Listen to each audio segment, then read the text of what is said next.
কি সুন্দর মানুষ রোবট হয়ে দাঁড়ায় আছে, মানুষকে শুধু আনন্দ দেওয়ার জন্য, বিনোদন।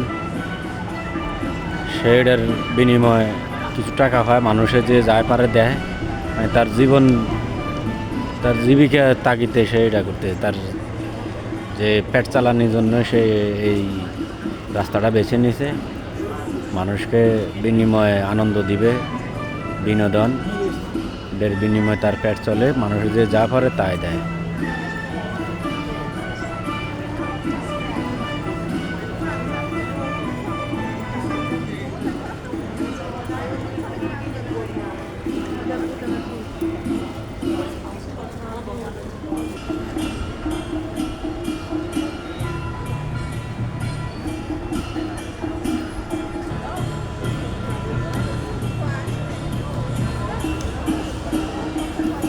তার এটা একটা ট্রেনিং হয়ে গেছে, এক চুল পরিমাণ লড়ে না, সেম মুক্তির মতো।